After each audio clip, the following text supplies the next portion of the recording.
Now, the rest of the story. Alright, welcome back, guys. As you can see, I'm pulling the Moco again. Well, I managed to pick up some grass. I'm not in our ground anywhere, but I managed to find some grass that it lays really nice, and the owners never put any cattle out on it. And they asked if, well, they knew I was looking for hay, so here I am. This stuff is, well, it's grass. I think the cows are going to love me for it. I'm not going to cut everything yet tonight. I'm actually that little bit behind me there, and I'm going to call it a night. This stuff looks really heavy coming out the back of the disc bind. I'm actually have both of the side panels all the way out. I tried windrowing this stuff, and it's so heavy that it was actually not dropping away from the back end from that impeller fast enough, and it was actually bogging up the machine. And I'm still having that problem with the panels all the way out, trying to lay it out flat. So if you guys are wanting to see some of the pictures from when I was doing it, I'll go to my Instagram. I did post some pictures. It's the rest of the story, Travis. And you have an Instagram account and a name, and I guess I really don't look at the name too often. So with everything I got done here on this particular farm overall, plus everything that I cut a couple days ago, I really should put a pencil to it and actually add up how many acres we actually have on the ground right now. I know it's nudging pretty close to that 100 acres currently on the ground. That doesn't sound like a lot in the grand scheme. I do know two other channels right now that are or have been working on getting hay and getting grass made. They knock down a couple hundred or a few hundred acres at a crack. Well, for where we are, we're spread out over, well, from where I am to the furthest farm away from here, it's probably about 6-7 miles. Once again, not very far, but I also cut the other day over 3 different farms. So tomorrow, assuming the weather cooperates, and I gotta clean up my skip that I made when I was trying to get my camera set up. The plan is to go through and rake up and bale all that material that I cut down the other day.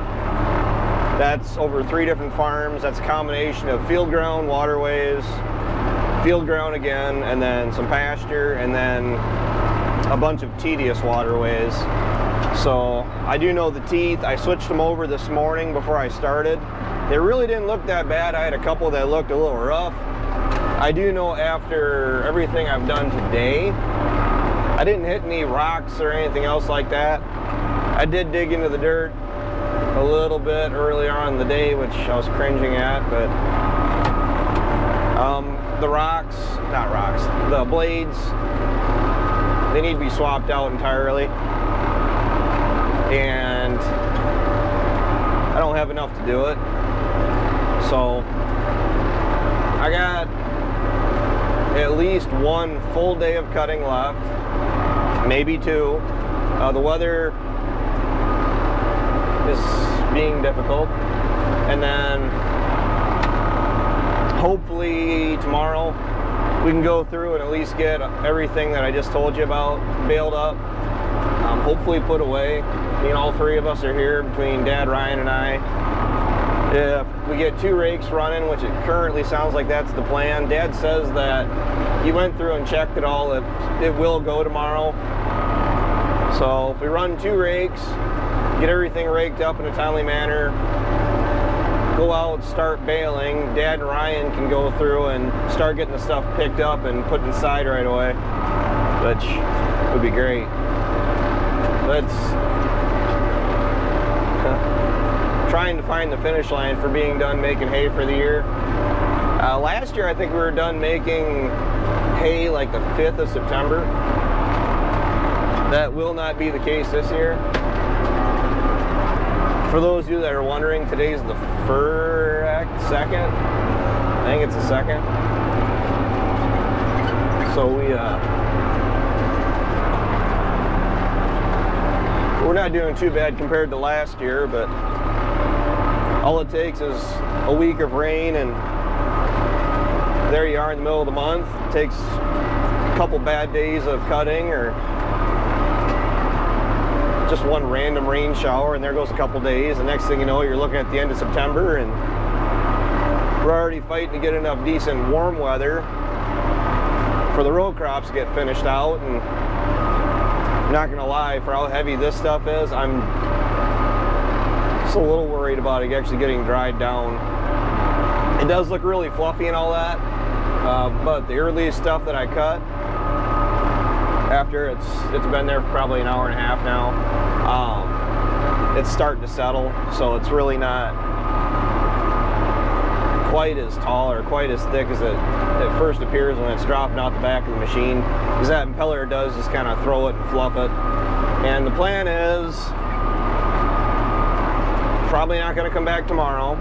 I know I'm not going to come back tomorrow to ted it. They're saying a chance of rain the next day or tomorrow. Every weather forecast I've checked says something different. That's incredibly aggravating right now. So if they are calling for a chance of rain Monday or Tuesday, and is it today Monday or is it Sunday? Is today Tuesday? Oh, I don't even know where my phone went. Doesn't matter. I'm farming. Oh, the days pretty much don't mean anything. So every day's a Monday or a Friday. But if it does rain the next day or two, I'll come down then and get this stuff tedded up again. I'm really just hoping that we don't get like a real downpour, drencher, soaker. I don't want a bunch of crud down here. And that's why I'm kind of playing it safe. I'm only cutting half of this piece, just because once I got going on this section of the field right now, just a little worried about getting 100 acres or so baled up and put away, just for the sake of the weather and logistics. So trying to play it safe, splitting my risk up a little bit on the other part of this farm. That could come back and bite me in the butt too, and we don't get any more decent days to make it. Then I might just make it in like November. We're gonna hope against that. All right, I'm fighting off a pretty good headache right now. Ankle, I twisted it twice, or tried to twist on me in the last 24 hours. I did it yesterday up at Bloomington. I stepped sideways off a piece of concrete, and tonight when I was stepping off of the disc mine, my foot, my boot caught, heel caught on the lip there on those panels that you lift up. So I'm ready to go home, take some ibuprofen, chug a glass or 3 of water, and fall asleep. Because Calvin, who's being such a good boy, I don't know if the camera's catching him right now, he's been with me since 9 o'clock this morning, bouncing around, and to be honest, he's doing better than I would have when I was a kid and tried riding with Dad all day. By the end of the day, like right now, I'd be pretty well burnt out, but he's doing really good. He hasn't gassed me out or anything. We stopped for a pee break once or twice, and he's doing exactly what he's supposed to be doing. He's just keeping me company. I really appreciate it, buddy. So, all right. Thanks for everybody for tuning in. I know it's, we can call this harvesting. It is. We're harvesting forage. We're harvesting hay. We're trying to get cattle feed put up because we don't want to be left out standing in the cold, wondering what we're going to be feeding our cattle this winter when we start getting snow and everything else. Oh, I just said a 4-letter word. So, you can tell I'm getting tired. All right. Thanks for tuning in, guys. I'll talk to you later. Bye.